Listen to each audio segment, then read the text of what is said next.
ketika perupa modern, perupa kontemporer di Indonesia yang banyak berdiam di Solo. Ketiganya ini berkecimpung di dalam suatu kawah, suatu area di mana mereka dipisahkan, di mana mereka mendapat tekanan-tekanan, mendapat pujian-pujian yang sedemikian besar dan sedemikian derasnya di dalam proses pembentukan ketiga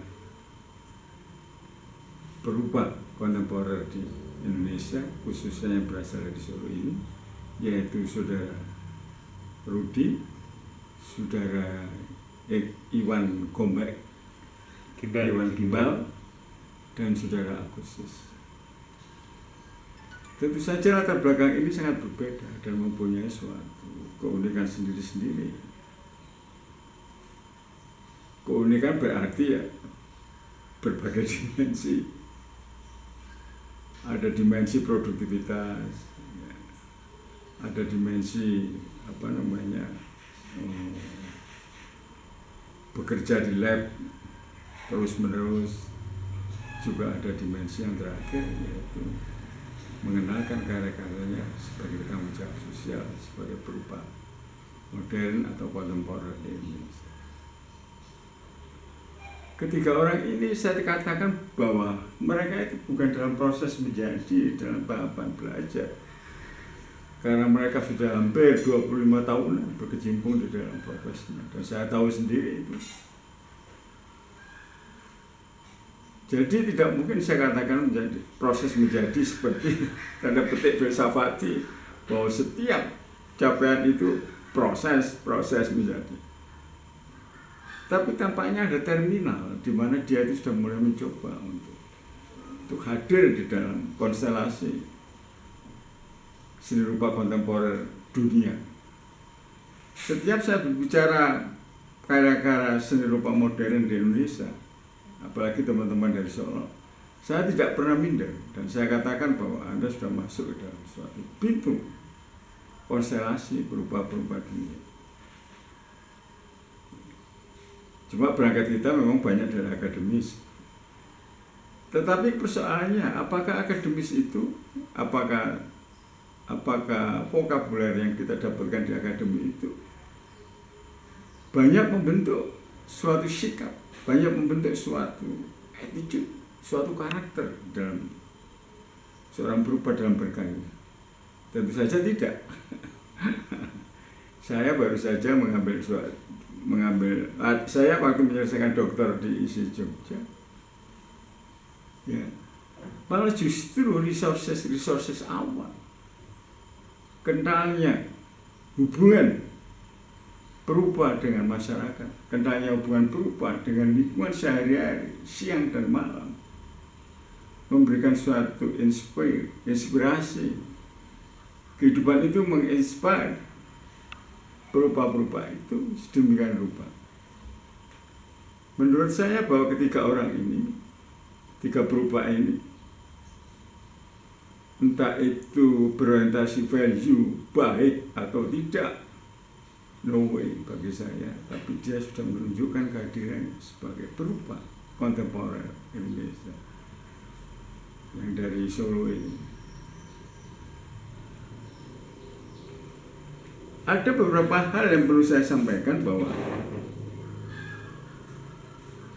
mereka sudah mempunyai suatu ketajaman karena persoalan-persoalan ini adalah go abroad atau tidak, ini adalah skopnya lokal atau tidak.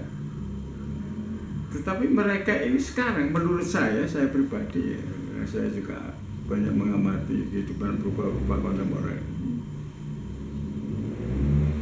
yaitu persoalan-persoalan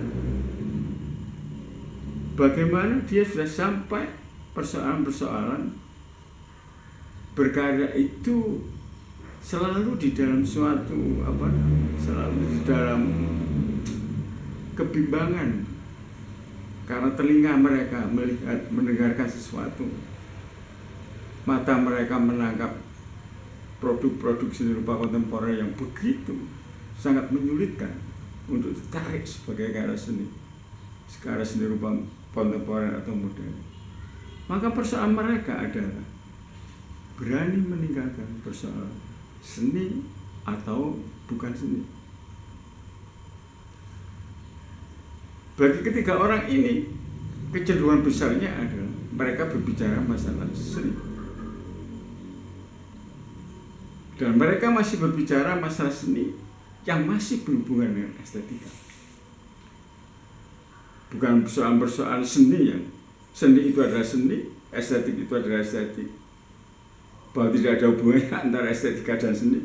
Tapi ketiga orang ini masih melekat persoalan-persoalan estetika. Karena mereka juga terikat dalam karya-karyanya nanti, di dalam yang ditayangkan nanti itu, yang dimunculkan itu. Banyak sekali kelihatan aspek-aspek, meskipun itu pemikiran rasional mengenai tema-tema, subject matter yang dimunculkan, tetapi kontrol daripada estetiknya juga masih kuat.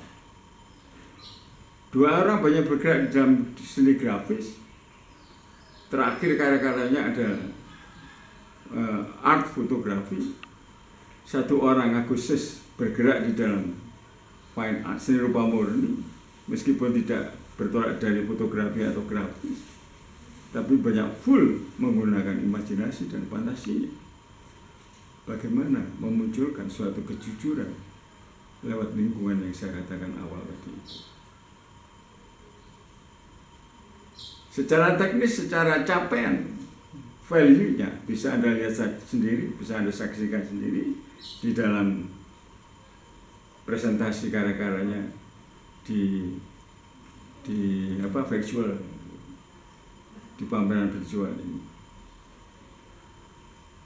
Menurut saya bahwa saya berbicara lagi dimulai dari di mana saya berada sekarang, yaitu di Solo. Perkembangan seni rupa kontemporer di Solo ternyata berkembang dengan pesat dan baik.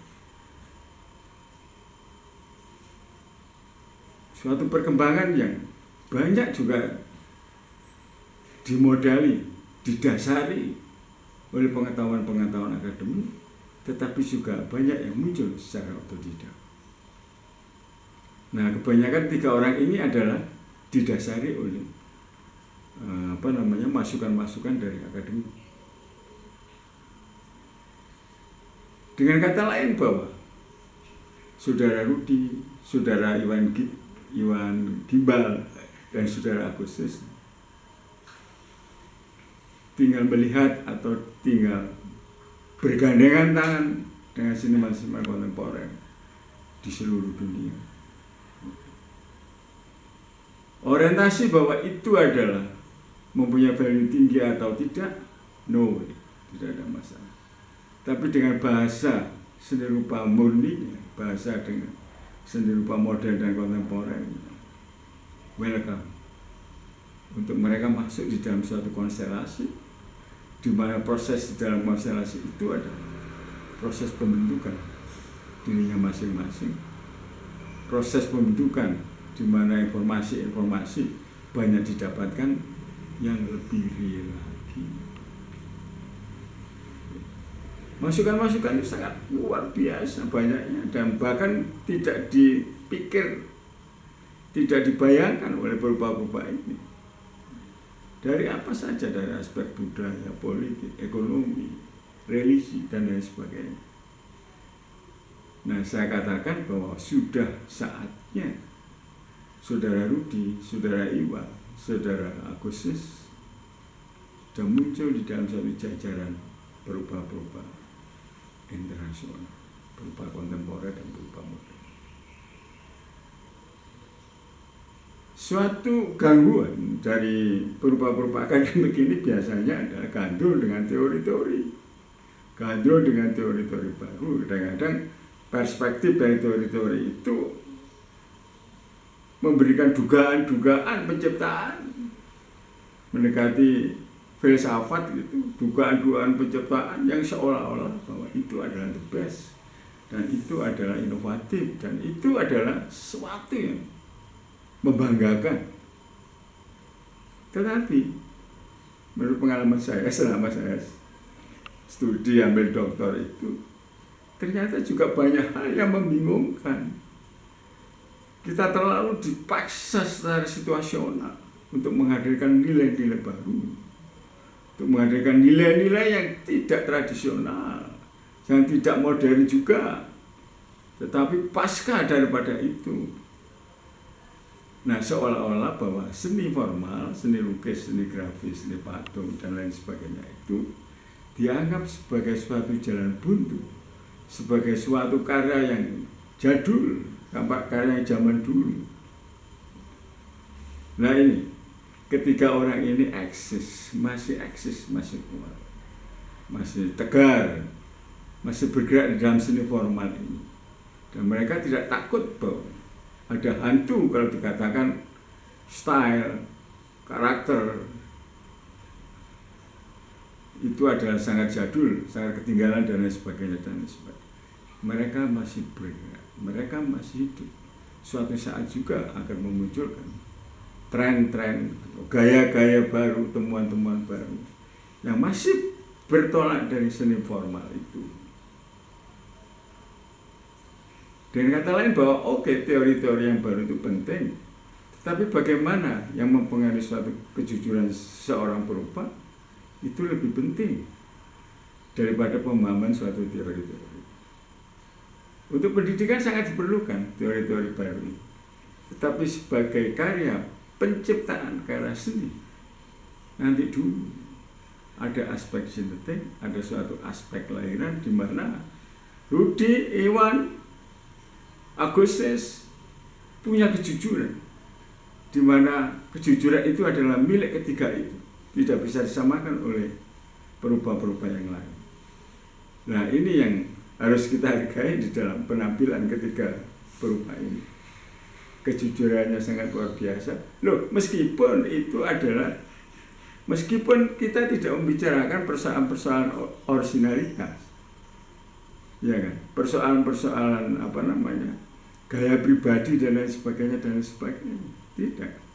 Kita membicarakan persoalan-persoalan kejujuran, suatu totalitas di mana si Agustus berani memunculkan seperti itu, si Rudi berani memunculkan art fotografi seperti itu, si Iwan berani memunculkan karya-karya seperti itu. Nah itu yang kita hargai. Paling tidak bahwa karya-karya seni itu memberikan suatu apresiasi, yang sangat kuat, yang sangat dibutuhkan oleh manusia sekarang, khususnya bangsa Indonesia itu, yaitu apresiasi tentang kemanusiaan. Tidak hanya teknologi, ekonomi, dan industri, tetapi apresiasi sentuhan-sentuhan art, sentuhan-sentuhan seni, entah itu estetika atau tidak, sentuhan-sentuhan seni itu adalah sangat penting. Ya tentu saja siapa sih yang karyanya orisinal banget kan, sangat sulit. Tapi bergerak di dalam sisi bagaimana kebutuhan-kebutuhan humanis bagi masyarakat dan lingkungan kita itu lewat karya seni itu adalah sangat efektif. Sangat efektif. Nah itu. Jadi pengantar saya di sini, karya-karya lihat sendiri di dalam tampilannya sangat menarik. Seperti pengantar saya, mereka siap untuk muncul di dalam seni rupa dunia, ya. Terlepas dari apapun, terlepas dari apakah itu value-nya tinggi atau tidak, tidak ke sana.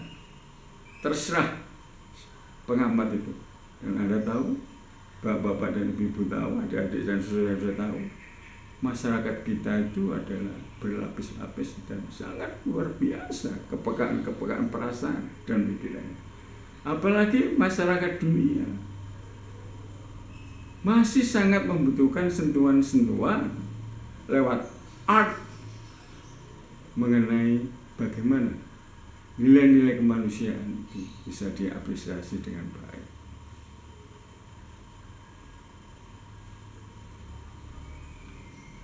Saya kenal Agustus lama. Belajar di labnya ada lab kehidupan di kampungnya dan lain sebagainya. Menangkap kehidupan di kampungnya. Saudara Rudi, Saudara Iwan, ya, dan lain sebagainya. Bagaimana dia belajar dengan teknik-teknik grafis dan fotografi. Nah, dalam pameran ini tentu saja sudah sampai pada titik aku sudah waktunya untuk memunculkan art, bukan sekedar estetik, tapi art, ya, yang mengandung masalah-masalah kemanusiaan di dalam dunia seni rupa kontemporer dunia. Saya tidak akan bicara mengenai seni rupa Solo atau Indonesia, tetapi seni rupa dunia. Kembali ke persoalan-persoalan munculnya Van Gogh, munculnya Rembrandt, dan munculnya tokoh-tokoh seni rupa ekspresionis dunia. Mereka adalah bagian daripada umat. Mereka adalah bagian daripada pengenalan nilai-nilai humaniora di dalam suatu karya seni. Meskipun Agus ketiga tokoh ini adalah dari Indonesia, ya, dari Indonesia, tidak bisa dipungkiri. Karena di dalam studi di lembaga-lembaga tinggi seni, kita banyak salah menafsirkan bahwa Van Gogh itu milik, berkaryanya itu adalah milik Belanda, ya. Kemudian teman-teman yang lain, seniman-seniman yang lain itu milik Belgia, milik Prancis dan lain sebagainya. Sebetulnya adalah dia ada menginginkan seninya itu dinikmati oleh umat manusia. Itu yang kenapa teman-teman sekarang sampai muncul di dalam pameran-pameran seni rupa modern kontemporer. Saya acungkan jempol dua ini karena mereka sudah waktunya untuk berkiprah di situ. Berkiprah di situ dan sangat luar biasa. Momen ini adalah momen yang sangat luar biasa. Momen ini adalah suatu kejujuran menjawab tantangan zaman di dalam perkembangan seni rupa kontemporer dunia. Itu yang saya sampaikan. Bahwa sebetulnya ya yang bertiga ini saya kan pengamat, ngerti. Dia sendiri kan nggak merasakan perjuangannya, susah payahnya, tapi saya merasakan bahwa Anda itu memang sudah di sana, sudah masuk di dalam suatu konstelasi berupa dunia. Soal value, high value atau tidak, no. Anda dengan kejujurannya menampilkan suatu nilai-nilai humanistis. Itu. Kalau berbicara teknis apa? Wong kita itu tidak mengejar estetika. Iya, kita itu mengejar work of art, karya seni. Ya, itu di dalamnya ada pesan-pesan humaniora, ada masalah-masalah, pemecahan masalah-masalah tentang kehidupan ini. Hanya itu yang bisa saya sampaikan, dan saya bukan menggurui atau apa. Karena dalam dunia seni rupa itu mungkin saya dianggap senior atau apa. Sebetulnya nggak ada ya perbedaan itu, tapi mungkin saya punya pengalaman karena diberi kesempatan untuk memberikan suatu komentar. Pengalaman saya itu saya share pada saudara Rudi, saudara Iwan, saudara Agus, seperti ini. Ya. Dan saya yakin dan saya percaya bahwa ketika orang ini ada berupa tangguh nantinya. Tentu saja saya pakai nama Indonesia, berupa tangguh seni rupa modern Indonesia. Hanya itu yang bisa saya sampaikan sebagai pengetahuan. Oke, selamat menikmati karya-karyanya. Apa yang saya bicarakan bahwa karya itu tidak hanya estetik, karya itu adalah work of art. Nikmati satu-satu karya tampilan daripada ketiga berupa modern Indonesia ini. Pameran ini dengan suatu suatu momen yang sangat tepat bagi ketiga perubahan ini, yaitu menjawab atau bukan menjawab ya, yaitu memberikan suatu ruang tentang seni rupa modern di dalam carut marutnya informasi-informasi, kelambatan-kelambatan di dalam di dalam penyakit atau di dalam di dalam penyakit COVID-19, penyakit endemis seperti ini. Itu latar belakang mereka, suatu latar belakang yang disibukkan dengan suatu kegetiran masyarakat, maka dia muncul dengan karya-karyanya itu sebagai sebagai jawaban situasional yang sekarang ini. Dan kemudian apa yang dimunculkan tentu saja pemakai bahasa-bahasa simbol yang sangat tinggi, karena mereka itu sudah digembleng dalam kehidupan, sudah saya katakan tadi, hampir 30 tahunan, hampir ya sekitar itulah, digembleng di dalam penciptaan. Suatu hal yang menarik bahwa dia bisa menjawab suatu endemi di dalam dengan latar belakang endemi ini, dia bisa menjawab suatu ruang yang sangat sulit dipecahkan di seluruh dunia. Maka dia menjawab dengan pengisian suatu alternatif penyeimbang di dalam menangani COVID-19 ini dengan pameran-pameran karya seni. Sejauh mana posisinya, sejauh mana manfaatnya, bahwa itu ditayangkan, itu menjadi suatu bahan renungan, suatu bahan pemahaman yang ditangkap oleh perasaan-perasaan yang sementara ini masih carut marut begitu getirnya situasi psikis di Indonesia ini. Nah, barangkali atau sangat mungkin karena itu sudah disiapkan betul oleh para perubahnya, memberikan suatu alternatif yang sangat menarik. Ya, demikian pengantar saya. Selamat menyaksikan dan selamat memberikan suatu interpretasi di dalam tampilan karya-karya Rudi, Iwan, dan Agustus. Karangannya hari Sabtu ini. Saya Narsena Batara. Sampai ketemu lagi dan selamat menonton, selamat menikmati. Terima kasih. Wassalamualaikum warahmatullahi wabarakatuh.